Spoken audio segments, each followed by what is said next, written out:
Two Shriji food. હું છું મનીષા ઠક્કર. આજે આપણે તડકે સૂકવવાની કે પછી બાફવાની ઝંઝટ વગર એકદમ સરસ પાતળી અને સફેદ દૂધ જેવી બટાકાની વેફર કેવી રીતે બનાવવી એ જોઈશું. આ વેફરને બનાવીને તમે 1 વર્ષ નહીં પણ 3 થી 4 વર્ષ સુધી સ્ટોર પણ કરી શકો છો. તો ચાલો આને બનાવવાનું શરૂ કરીએ. બટાકાની વેફર બનાવવા માટે સૌથી પહેલાં તો શિવરાત્રી પછીના જે પાકા બટાકા આવે એ યુઝ કરવાના છે. અને આ રીતના સૌથી મોટા કે પછી મીડિયમ સાઇઝના લંબગોળ બટાકા લેવાના. તો અત્યારે મેં 10 કિલો બટાકા લીધા છે. બટાકાને પહેલાં તો સરસ રીતે છોલી લેવાના છે. અને જેમ જેમ આપણે બટાકા છોલતા જઈએ એમ એને કોઈ થાળીમાં નથી રાખવાના, તરત જ એને પાણીમાં એડ કરતા જવાના, જેથી એ કાળા ના પડે. બટાકાને છોલતા જઈને તરત જ પાણીમાં નાખતા જવાનું, જેથી એ કાળા ના પડે. તો બટાકાને વધારે ક્વોન્ટિટીમાં આપણે છોલતા હોઈએ એટલે મોટું તપેલું કે તગારું લેવાનું અને એમાં આ રીતે બટાકાને છોલતા જઈને ભેગા કરતા જવાનું છે. તો આ રીતે બધા બટાકા છોલી લઈએ. પછી એની વેફર બનાવવાની છે. તો બટાકાની વેફર બનાવવા માટે 2 થી 3 જાતના વેફરના અલગ અલગ મશીન આવતા હોય છે. તો તમારી પાસે જે પણ મશીન હોય એ લઈ શકાય.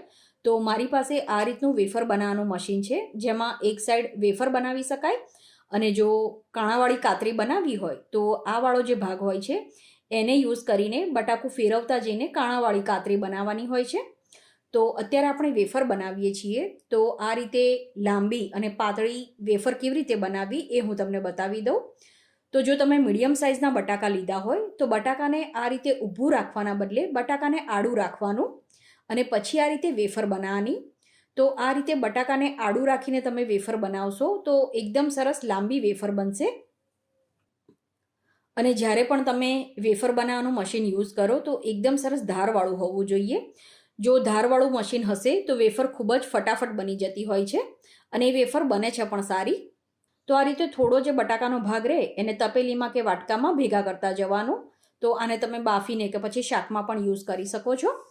પછી જેમ જેમ આપણે વેફર બનાવતા જઈએ એને પણ આપણે થાળીમાં નથી રાખવાની, એને પણ આપણે ચોખ્ખા પાણીમાં એડ કરતા જવાનું છે. તો બટાકાને છોલીને પણ આપણે પાણીમાં રાખવાના અને વેફર બનાવતા જઈએ એ વેફરને પણ આપણે પાણીમાં જ રાખવાની છે, જેથી કાળી ના પડી જાય. ફ્રેન્ડ્સ, તમને જો મારો વિડીયો પસંદ આવ્યો હોય તો વિડીયોને લાઇક કરી આવા જ નવા વિડીયો જોવા માટે ચેનલને સબસ્ક્રાઈબ કરવાનું પણ ના ભૂલતા. તો આ રીતે 10 કિલો જે બટાકા લીધા હતા એની મેં વેફર બનાવીને તૈયાર કરી દીધી છે. હવે આ વેફરને આપણે તરત જ નથી બાફવાની.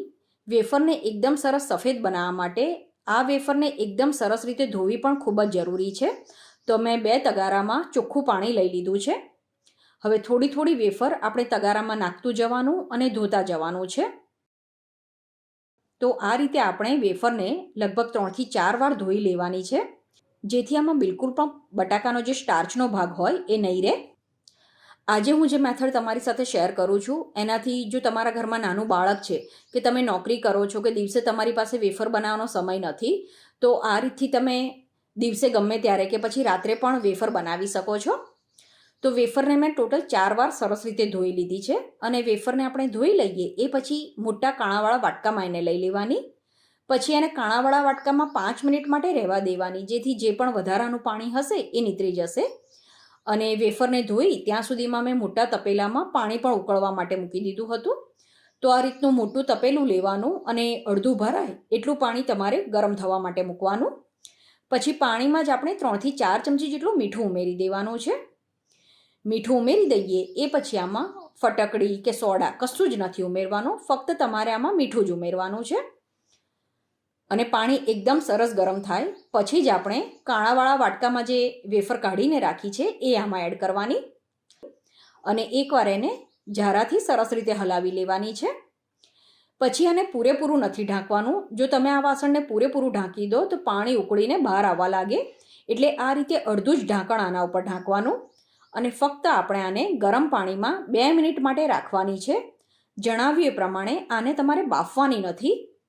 ગરમ પાણીમાં આપણે વેફરને 2 મિનિટ માટે રાખીએ એ પછી એને તરત જ એકવાર હલાવી લેવાની અને પછી ઝારાની મદદથી ફરીથી એને કાણાવાળા વાટકામાં લઈ લેવાની. 2 મિનિટ પછી જ્યારે તમે વેફરને ચેક કરશો ત્યારે તમને થોડી પોચી થયેલી લાગશે. બસ એટલી જ એને કૂક કરવાની, એનાથી વધારે એને કૂક નથી કરવાની. તો હવે કાણાવાળા વાટકામાં જે વેફર આપણે કાઢી છે એને 2 થી 3 મિનિટ માટે રહેવા દેવાની. તો આ વેફરને તમારે ડાયરેક્ટ તાપમાં સૂકવવી હોય તો સૂકવી શકો છો. અત્યારે હું એને ઘરમાં જ સૂકવું છું.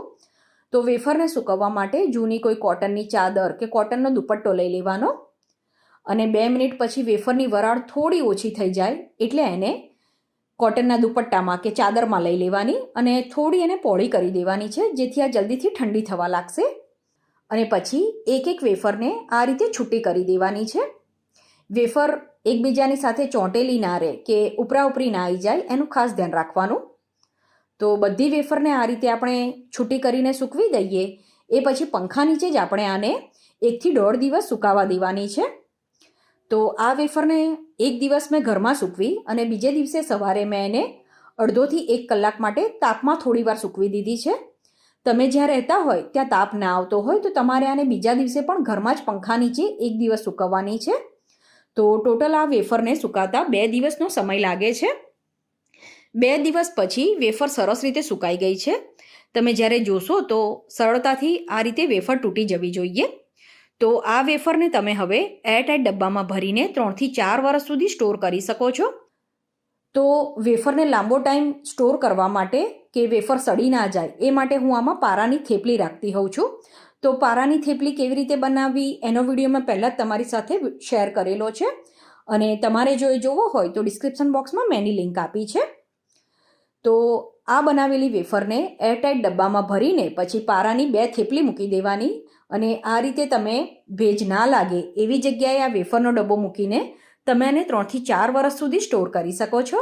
તો આ વર્ષે તમે પણ આ રીતે આ બટાકાની વેફર બનાવીને જરૂર ટ્રાય કરજો અને તમને મારો આજનો વિડીયો કેવો લાગ્યો એ પણ કમેન્ટ કરીને જરૂરથી જણાવજો.